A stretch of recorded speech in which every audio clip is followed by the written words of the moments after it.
setia dalam setiap rencana. Yaitu ajakan dari Juru Selamat untuk datang kepadanya. Baik, kalau sudah dapat, saya jemput kita bangkit berdiri, kita baca bersama-sama. Dari ayat yang ke-28 ya. Demikian firman Tuhan. 1, 2, 3. Marilah kepadaku semua yang letih lesu dan berbeban berat, aku akan memberi kelegaan kepadamu. Pikulah kuk yang kupasang dan belajarlah padaku, karena aku lemah lembut dan rendah hati, dan jiwamu akan mendapat ketenangan. Sebab kuk yang kupasang itu enak dan bebanku pun ringan. Puji Tuhan, silakan duduk. Saudara kasih dalam Tuhan, ini adalah undangan Yesus yang begitu manis ditujukan kepada semua orang yang letih lesu dan berbeban berat oleh persoalan hidup ini. Persoalan hidup ini memang cukup berat ya, tetapi lebih berat dari semuanya itu adalah persoalan dosa. Lebih berat dari semua persoalan hidup adalah dosa. Dari semuanya itu, sebab dosa adalah, mengapa saya katakan persoalan dosa lebih berat? Sebab dosa adalah pemisah antara Allah dengan manusia. Jadi ini sangat berat saudara. Apabila manusia terlepas ya hubungannya dari Tuhan, ini berat sekali. Sudah tidak tahu mau kemana lagi arahnya. Tetapi di sini Yesus mengambil alih semuanya. Dia harus mati di kayu salib. Untuk apa Yesus mati di kayu salib? Supaya kita dapat dipulihkan hubungan kita dengan Allah. Sehingga dia mati di kayu salib. Karena ini tidak mungkin ada yang bisa memulihkan kita. Tidak mungkin ada yang bisa mendamaikan kita dengan Allah. Tapi satu-satunya Yesus harus mati di kayu salib. Itulah sebabnya Yesus ajak kita, mari. Dia panggil kita untuk datang kepadanya. Semua yang letih lesu dan berbeban berat, maka engkau akan mendapat kelegaan, jiwamu akan tenang. Dan ini diajak Yesus kepada semua orang. Itulah sebabnya dia rela mati di kayu salib, karena Yesus tahu tidak ada yang bisa memperdamaikan kita dengan Allah, hanya darahnya lewat kematiannya di kayu salib. Oleh sebab saudara kasih dalam Tuhan, supaya kita mengerti, kita jangan menganggap rendah pengorbanan Yesus. Jadi kita kadang-kadang kalau ibadah itu kita anggap biasa, tidak. Kalau ibadah itu luar biasa. Luar biasa saudara. Karena apa? Karena mengandung janji. Janji apa? Janji keselamatan, janji kedamaian, janji kemenangan. Tidak dikatakan janji kekayaan, tidak saudara. Tapi ada ketenangan jiwa pada kita. Ada ketenangan jiwa. Nah di sini saudara kita harus berani. Kalau kita mau datang kepada Yesus, Yesus mengatakan, marilah kepadaku semua yang letih lesu dan berbeban berat, aku akan memberikan kelegaan kepadamu. Nah saudara, ketika kita mau datang kepada Yesus, kita harus datang dengan kerelaan, dengan ketulusan, dengan benar-benar ikhlas kepada Tuhan, supaya saudara kita mendapat kelegaan. Dibutuhkan satu ketulusan saudara ya. Kita harus berserah sepenuhnya, jangan setengah. Jika kita setengah hati saudara, Tuhan gak bisa bekerja sama dengan kita. Dibutuhkan ketulusan, sepenuhnya, serahkan sepenuhnya. Ini yang Tuhan mau lihat dalam gereja Tuhan. Ada satu penyerahan total, ada satu kerinduan. Dan di sini meskipun Yesus mengajak, dikatakan mari, yang letih lesu dan beban berat, Tuhan ajak, Tuhan panggil. Tetapi pilihan itu jatuh pada kita sendiri loh, ya. Kalau walaupun Yesus ajak, kalau kita tidak mau, kita memilih dengan pilihan kita, Yesus tidak bisa paksa. Tetapi apapun yang menjadi pilihan kita, kita tidak lepas dari konsekuensinya. Tidak lepas, tetap akibatnya tetap ada. Oleh sebab itu ketika kita memilih saudara, pilihlah yang terbaik. Pilih yang terbaik saudara. Dengan berani kita menghampiri tahta Allah, karena Yesus sudah mati memperdamaikan kita di kayu salib, lewat kematian di kayu salib. Oleh sebab itu kita tetap berani, tapi berani dengan suatu ketulusan dan suatu penyerahan total. Coba kita buka dari Ibrani. Ibrani pasal 4 ayat yang ke-16.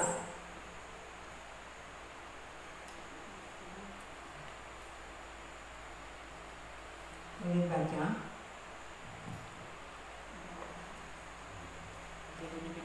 Sebab itu marilah kita dengan penuh keberanian menghampiri takhta kasih karunia, supaya kita menerima rahmat dan menemukan kasih karunia untuk mendapat pertolongan kita pada waktunya.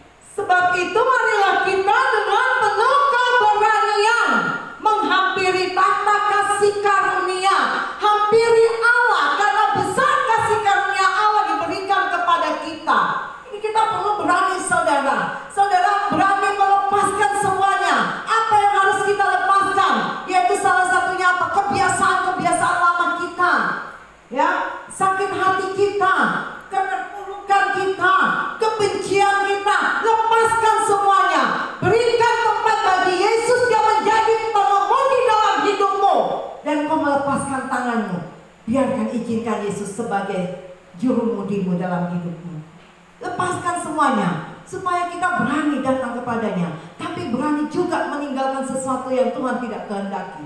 Jangan hanya berani-berani tapi pegang sesuatu yang kita apa? Yang kita keingini, yang kita ingini dalam hidup ini. Lepaskan semuanya. Ini artinya apa? Penyerahan total.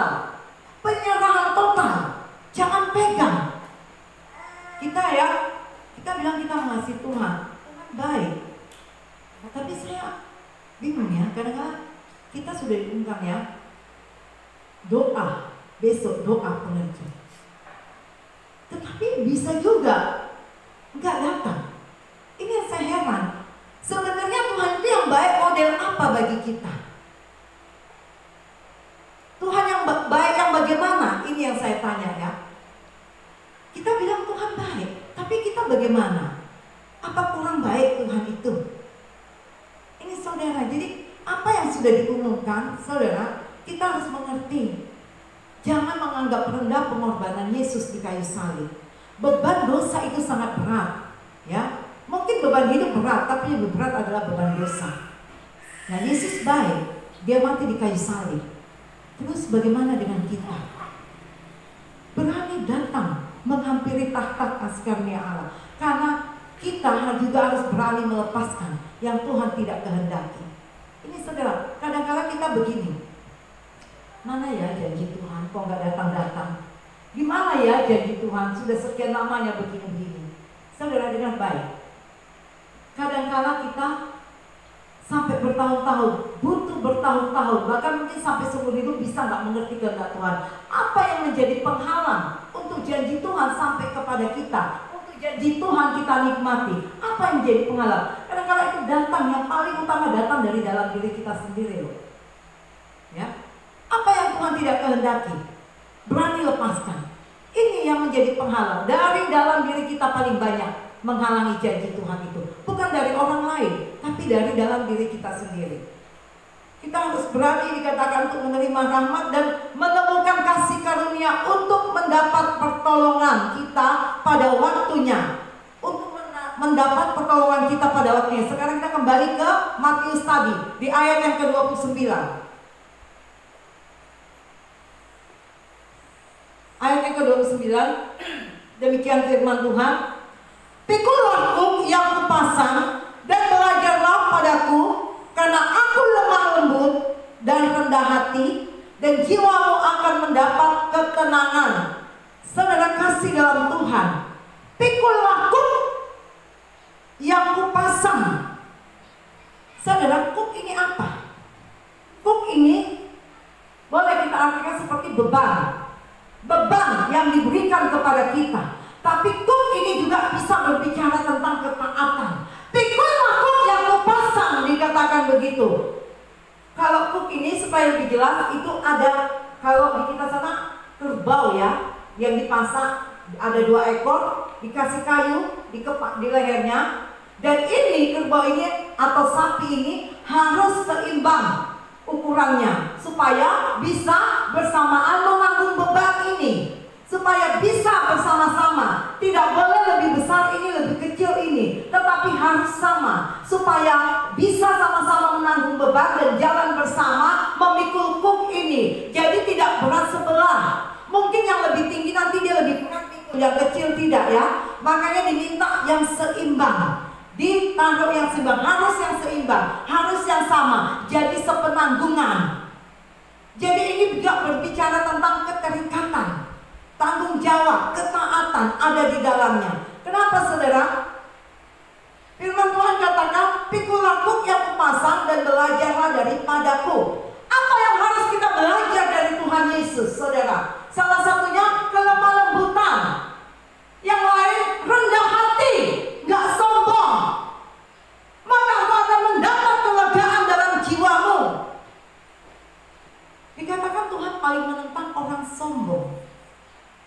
Saya sudah katakan hari-hari di tempat ini untuk anak-anak ya yang sama dengan saya. Ingat, pelayanan bukan kita show untuk dunia sehingga engkau perlu dipuji, engkau perlu dikatakan top, kamu yang pegang ini, nggak perlu. Saya katakan, ingat, jangan. Saya katakan semua untuk anak-anak ini sering saya kasih dulu di rumah ya, termasuk Aki. Ingat, kumpul semua. Pelayanan bukan untuk kita dipuji, dia hebat berdiri di depan, tidak. Makanya saya tahu suara anak-anak saya ini tidak suara yang wah, enggak. Untuk masuk hitungan pun tidak. Tetapi saya mendukung. Saya katakan dengan kelemahanmu, kekuranganmu, engkau melayani Tuhan dengan tulus. Itu yang Tuhan perhitungkan. Untuk apa engkau melambung tinggi tetapi kesombongan terselip di hatimu? Ini cari pujian dari manusia. Enggak penting. Saya bilang enggak. Apa adanya saja. Ini yang Tuhan mau. Karena Tuhan bilang, pikul laku yang kupasang dan belajarlah padaku. Kok ini bicara beban? Pikul beban itu dengan satu ketulusan, dengan satu ketaatan dan kerendahan. Sebab engkau tidak memikul sendiri. Ada Yesus bersama dengan engkau. Maka beban itu ringan kita pikul. Saudara, jadi nggak ada ya. Saya takut para pelayan di sini jadi siku. Jangan saudara. Kalau suatu saat saya tegur karena merasa, wah, jangan kaget, terima ya. Karena saya melayani juga nggak hitung-hitung. Saya nggak bilang saya capek, saya butuh istirahat. Nggak. Jangan ada kata itu. Tuhan nangis. Buat Tuhan tersenyum melalui talenta-talenta yang ada padamu. Buat Tuhan tersenyum. Jangan remehkan, jangan rendahkan. Mungkin ini suaranya kurang bagus, jangan pernah rendahkan itu. Tuhan menghitung semua apa yang kita buat. Oleh sebab itu mari kita bersama-sama memikul kuk ini, memegang pelayanan ini. Belajar dari Tuhan Yesus. Dia sempurna. Kata sempurnanya dia mati kayu salib untuk menyempurnakan saya dan saudara. Jadi kita nggak perlu melihat kekurangan si A, kekurangan si B. Jangan lihat saudara. Ayo kita belajar dari Tuhan Yesus ini. Belajar. Tuhan ajak kita datang kepadanya untuk belajar. Bukan untuk menunjukkan aku lebih boleh. Enggak. Untuk belajar. Dengar ya. Karena aku lemah lembut dan rendah hati, dan jiwamu akan mendapat ketenangan. Saudara, ketika kita mau melakukan firman Tuhan, hati kita itu damai. Damai sekali. Walaupun mungkin banyak gelombang ya, tetapi kita itu, pegangan kita itu kuat karena dasarnya firman Tuhan. Ayo mari datang belajar kepada Tuhan Yesus. Jadi ini yang tadi katanya supaya kita mendapat pertolongan tepat pada waktunya. Nah ini tadi yang saya katakan kadang-kadang kok lama ya datangnya waktunya. Karena apa? Penghambat dari diri sendiri. Ini banyak hambatan dari dalam diri kita sendiri saudara. Kita nggak tahu apa yang terselip di hati kita, tapi Tuhan tahu. Ini saudara, Tuhan tahu apa yang terselip di hati kita. Sebab saudara kasih dalam Tuhan ya. Buang segala keambisian, taruh semuanya, serahkan semua kepada Yesus. Maka Yesus akan menjadi jurumudi dalam hidup ini. Izinkan Yesus jadi jurumudi. Karena dia bilang, mari datanglah kepadaku. Tidak ada yang sanggup mengucapkan kalimat ini kecuali Yesus. Kecuali Yesus. Pikul laku yang kupasang. Walaupun berat saudara, kita berjalan bersama dengan Yesus. Tidak sendiri. Jadi jangan kita mengira kalau beban ini begitu berat, terus kita pikir kita sendiri. Kemarin saya lihat ada orang pasang status begini, terlalu berat Tuhan, terlalu berat beban ini, nggak rela. baru ke kematian ini, terus kematian ini lagi. Saya cuma katakan, kendalikan dirimu. Ingat ada Yesus dan memang kita harus melewati semuanya. Kita mau bilang gak rela, siapa yang punya hidup ini? Oleh sebab saudara, belajarlah dari Tuhan Yesus supaya kita mau rela apapun yang diperhadapkan kepada kita. Saudara, kita belajar rela. Untuk tulus, untuk rela ini menerima susah. Tetapi ketika kita tahu firman Tuhan, saudara, kita bisa terima apapun yang terjadi. Kita bisa terima, saudara, ya. Saudara kasih dalam Tuhan, biarlah kita mau belajar dari Tuhan Yesus. Jangan kita bertahan dengan segala keinginan kita. Jangan kita memilih apa menjadi pilihan kita. Jangan salah memilih, karena Yesus sudah mengundang kita, saudara, memanggil kita. Ketika kita memutuskan untuk hidup berserah sepenuhnya, keputusan itu akan diuji kembali. Dengar saudara, ketika kita sudah memilih ikut Yesus, keputusanmu itu akan diuji kembali oleh Yesus. Akan diuji. Bukan kita putuskan hari ini ikut Yesus, terus berjalan enak-enak. Tidak, Tuhan akan lihat. Tuhan akan uji keputusanmu itu. Ada pujian katakan begini, mengikut Yesus keputusanku, mengikut Yesus keputusanku, mengikut Yesus keputusanku, ku tak ingkar. Jangan ingkari lagi keputusanmu di hadapan Yesus. Saudara, ada satu laki-laki, pria masih muda, menulis begini dia tulisannya. Mulai hari ini dan sampai seterusnya, dia mengikatkan kontrak kepada Yesus. Aku menjadi budaknya Kristus. Dia tulis begitu, saudara. Mulai hari ini dan sampai seterusnya, aku menjadi budaknya Kristus. Dia tanda tangani kontrak dan dia lakukan seumur hidupnya. Ini saudara, apa yang bisa membuat Yesus tersenyum kepadamu, lakukan itu. Apakah kita berani, saudara, teken kontrak itu? Ini maksudnya teken kontrak apa? Siap meninggalkan perkara yang sia-sia dan mau melakukan mulai firman Tuhan yang dia baca, dia lakukan. Perintah-perintah Tuhan dia lakukan. Saudara, ini artinya apa? Waktunya kita berserah kepada Tuhan. Waktunya kita menyerahkan semuanya kepada Tuhan. Kalau kita sudah katakan saya siap teken kontrak, itu berarti dia menyerah sepenuhnya. Menyerah sepenuhnya dia. Tidak lagi dia kembali kepada yang lama. Karena Yesus mengundang dan dia datang. Penuhi undangan Yesus itu, saudara. Penuhi. Dikatakan sebab kuk yang kupasang itu enak dan bebanku pun ringan. Kenapa ringan, saudara? Padahal kuk ini bicara beban yang luar biasa. Seperti saya katakan tadi, bahwa kita tidak sendiri memikulnya, bahwa kita bekerja sama dengan Tuhan. Oleh sebab itu saya katakan jangan setengah hati. Ya, berserah sepenuhnya. Sudah waktunya kita berserah, saudara. Sudah waktunya kita berserah supaya kita melihat juga pertolongan dari Tuhan tepat pada waktunya. Karena kuk ini kita bisa semakin mengenal Allah. Tuhan bilang enak kuk yang dipasang. Enak bagi kita yang mau hidup bersama dengan Yesus. Tapi kuk ini tidak enak secara manusia, secara daging. Pasti gak ada yang mau pikul kuk. Tidak ada, saudara. Karena kuk ini tidak enak, saudara, ya. Ini berbicara beban yang luar biasa, saudara. Tetapi percayalah, ketika engkau menjadi taat, bahwa ketaatan itu yang akan membawa engkau kepada rencana Allah selanjutnya, kepada rencana Allah yang sempurna. Jadi kita gak bisa, saudara, seperti sudah melayani mulai kita hitung. Saya sudah di sini, saya sudah melayani, saya sudah tidak, saudara. Saya sampai sekarang pun saya senang melayani sekolah minggu. Saya melayani sekolah minggu dan saya melayani semua. Saya lakukan. Saya tidak pernah hitung. Karena biarkan Yesus yang menghitung segala pekerjaan. Ini, saudara. Biarkan Yesus yang menghitung. Maka Yesus tahu akan memperhitungkan segala apa yang kita lakukan. Saudara, pikul kuk yang dipasang itu, terima segala pembentukan Tuhan, terima segala proses daripada Tuhan. Maka itu yang akan membuat engkau mengerti betapa besar kasih Tuhan kepadamu. Kalau kita nggak mau terima saudara, banyak. Tadi Yesus undang, tapi keputusan pada kita. Begini, banyak orang Kristen tahu, tapi tidak semua orang Kristen datang memenuhi undangan Yesus. Tidak semua. Biar satu rumah pun, belum tentu satu rumah itu semua mau. Pasti ada yang tidak mau. Dan yang tidak mau ya itulah, dia bebas untuk memilih apa yang dia pilih. Tetapi kita yang mau memilih, menerima undangan Yesus, kita hidup bersama dengan Yesus.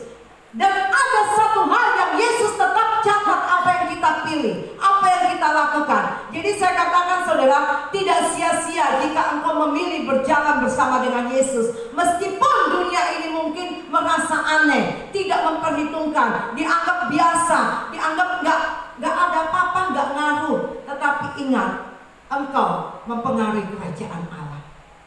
Engkau berpengaruh untuk kerajaan Allah. Karena kita bukan untuk kerajaan dunia ini. Dan kita tercatat di kerajaan Allah. Tetapi biarlah kita rela menerima kuk yang dipasang oleh Tuhan.